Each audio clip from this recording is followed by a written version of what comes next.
They conquered the skies with wood and canvas before launching the world into the jet age. Witness the complete legacy of the pioneer that changed travel. Here is every de Havilland aircraft, starting off with fighters and interceptors. Airco DH-2, pusher engine, propeller behind the pilot, guns firing freely forward. This scout helped break the grip that German fighters held over the Western Front. Airco DH-5. The wings were staggered backward to give the pilot an unobstructed view upward. An unusual solution to a problem every scout pilot faced over the trenches. De Havilland DH-77. A sleek monoplane interceptor that arrived when biplanes still ruled British skies. It pointed toward the future, but never convinced the Air Ministry to order it. De Havilland DH-100 Vampire. The second jet aircraft to serve the Royal Air Force, this trainer variant features a conventional single fuselage layout, the Havilland DH-103 Hornet. Among the fastest piston-engine fighters Britain ever built, it arrived at the end of one war and served through the conflicts that followed. De Havilland DH-112 Venom, a refined successor to the Vampire that served across multiple roles, from ground attack in colonial conflicts to night fighting over European skies. De Havilland DH-110 Sea Vixen, that offset cockpit gave it an unmistakable silhouette above carrier decks. It was the Royal Navy's primary all-weather interceptor throughout the early Cold War. Continuing with bombers. Airco DH-4. Considered the finest day bomber of the First World War, it was fast enough to outrun many fighters sent to intercept it. Airco DH-9. Intended to surpass its predecessor, it was let down badly by an unreliable engine. It soldiered on regardless and became one of the most produced aircraft of the war. Airco DH-10 Amiens. Built to strike deep into Germany with twin engines and a heavy bomb load. The armistice arrived just as it was entering squadron service. Next, Airco DH-11 Oxford, designed for high-altitude reconnaissance and air combat. Engine overheating grounded the program before it ever saw active service. De Havilland DH-15 Gazelle. Never intended to drop a bomb, this aircraft existed purely to test new engines at altitude and gather data for the next generation of designs. Then, de Havilland DH-14 Okapi, a large day bomber meant to replace the aging DH-9 in frontline service. The end of the war removed the urgency, and only a handful were completed. Now this is the de Havilland DH-27 Derby, a powerful naval torpedo bomber built for long-range patrols over the North Sea. It competed for contracts, but ultimately lost out to rival designs. The Havilland DH-65 Hound, a high-speed day bomber that broke records during trials. Its clean lines impressed evaluators, though it never advanced beyond the prototype stage. De Havilland DH-72 Canberra, a two-engine heavy bomber designed for serious, long-range missions. The project reached prototype stage before the Air Ministry redirected its requirements elsewhere. Moving on to multi-role military aircraft. The Havilland DH-98 Mosquito. Built from wood, faster than most fighters of its era, and capable of almost any mission asked of it. The most versatile British aircraft of the Second World War. Next up, military reconnaissance and army cooperation. Airco DH-1, a pusher biplane where the observer sat in front with a clear field of fire. One of the earliest purpose-built reconnaissance and escort aircraft of the Great War. De Havilland DH-42 Dormouse. Built for army cooperation work requiring a stable and dependable platform, it gave observers a reliable base for spotting and reporting from the air. De Havilland DH-56 Hyena. Designed specifically for army cooperation duties, requiring a rugged and adaptable aircraft. It was built to survive the demands of field operations close to the front. Let's move on to military transports. De Havilland Canada DHC-4 Caribou. Legendary for landing on airstrips that no other transport would attempt. It delivered supplies to remote outposts across Vietnam and beyond. De Havilland Canada DHC-5 Buffalo. Turboprop engines gave it the lifting power to haul serious military loads into the same impossible short strips the Caribou had made famous. Let's move on to trainers and target drones. Airco DH-6, deliberately designed to be docile and forgiving so that nervous students could learn to fly without constantly fighting the aircraft beneath them. De Havilland DH-51, a long-distance touring biplane built to be repaired in remote corners of the Empire using only basic tools and locally available materials. De Havilland DH-82 Tiger Moth. More pilots learned to fly in this aircraft than perhaps any other British design. Its enclosed cockpit and honest handling defined a generation of aviators. Up next, de Havilland DH-93 Don, a wooden advanced trainer built to bridge the gap between basic instruction and the complex aircraft crews would fly on operations. Up next, de Havilland DH-94 Moth Miner, a low-wing monoplane that felt genuinely modern at a time when most light aircraft still used biplane layouts and older construction methods. De Havilland Canada DHC-1 Chipmunk. It replaced the Tiger Moth as the standard military trainer and served for decades. Many pilots still fly restored examples at air shows today. Let's move on to airliners and business jets. De Havilland DH-16. Converted from a military design, it offered passengers an enclosed cabin at a time when sitting in the open was still the norm for air travel. De Havilland DH-18. The first aircraft the company designed purely for commercial passenger service. 8 people sat inside, while the pilot remained in an open cockpit. De Havilland DH-29 Doncaster. A monoplane for 10 passengers, at a moment when nearly every airliner still used biplane wings. Only 2 were built, but the thinking was ahead of the market. De Havilland DH-34.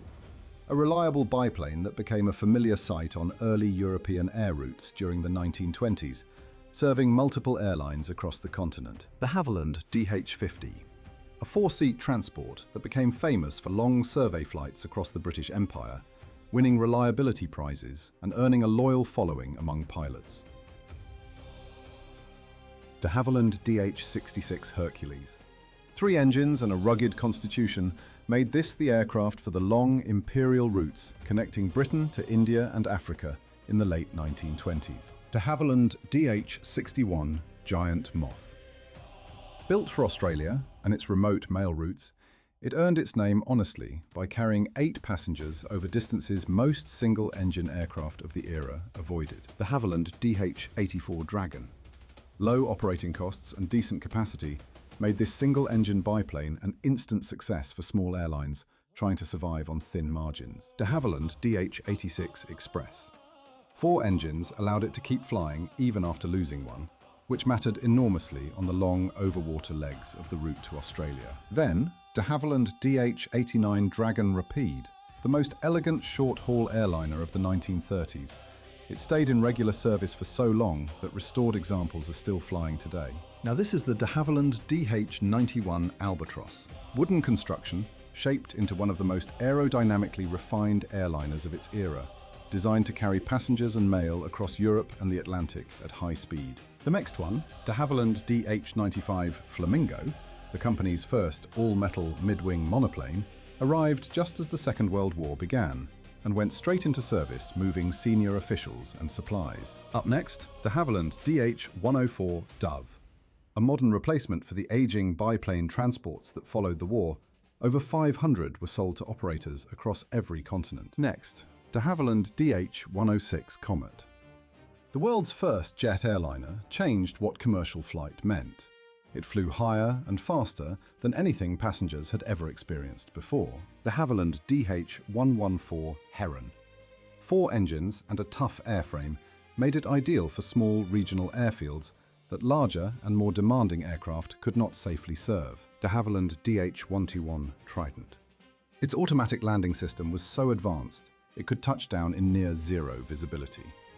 It pioneered the auto-land technology that modern airliners still use. De Havilland DH-125.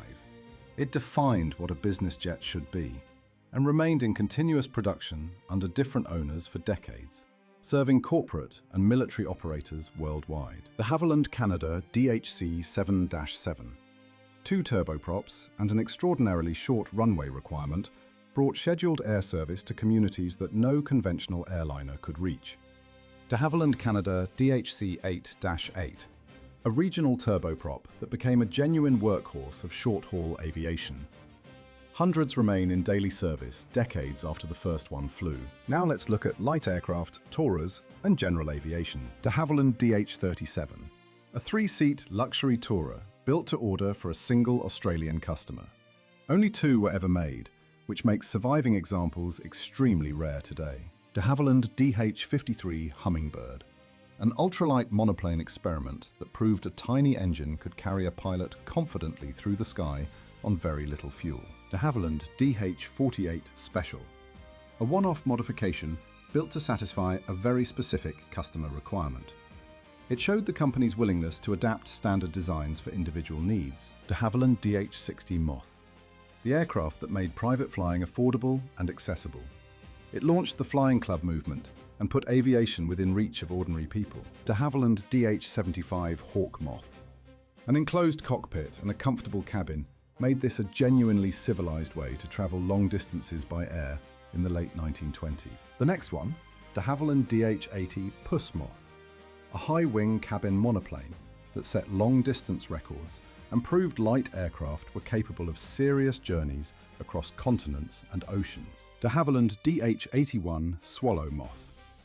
Only one was ever built, a high-wing monoplane used purely to test aerodynamic ideas that found their way into later and more successful designs. Up next, de Havilland DH-83 Fox Moth.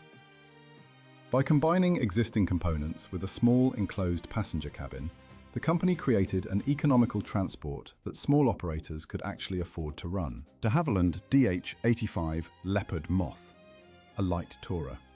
One of the most stylish light aircraft available to private owners in the 1930s. De Havilland DH-87 Hornet Moth.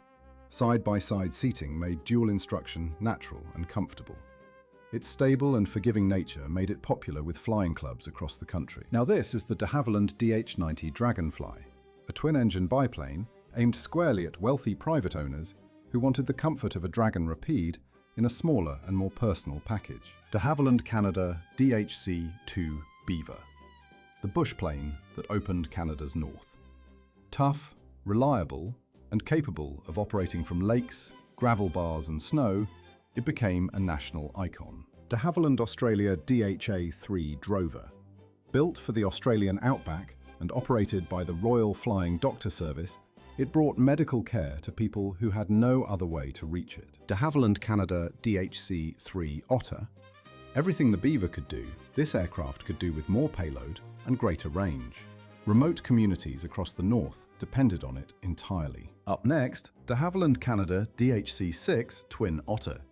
Twin turboprops and extraordinary short-field performance took it from Antarctic ice strips to tropical island hops.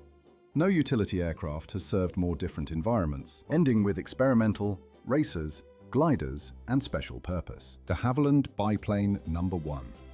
The very first aircraft Geoffrey de Havilland ever built. It crashed on its maiden flight in 1910, but the man who built it was already planning what came next. De Havilland Biplane No. 2.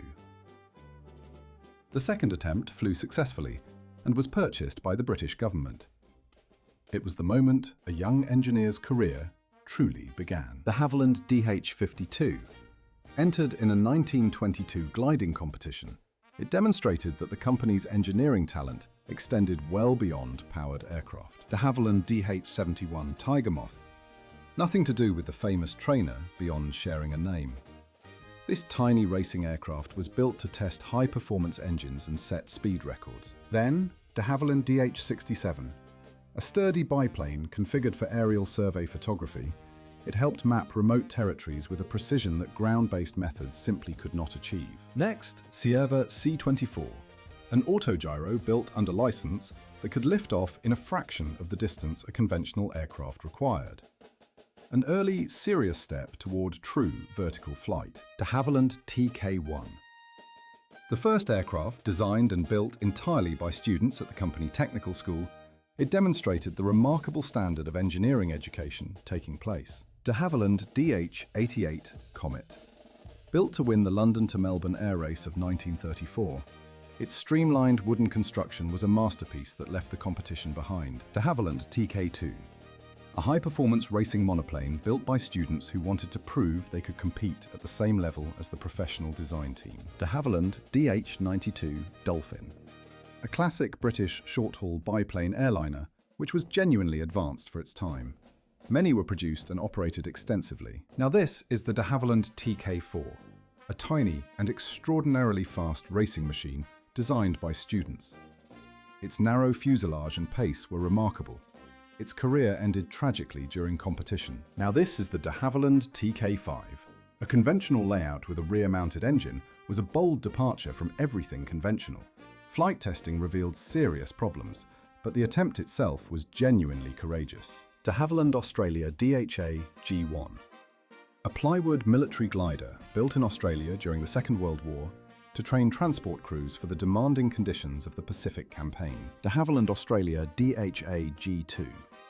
A slightly larger successor to the first Australian glider, built to carry heavier loads and prove that local industry could respond to wartime demands. De Havilland DH-108 Swallow. A swept-wing jet built to explore the mysteries of high-speed flight near the sound barrier. Its research was valuable, its flying record was dangerous.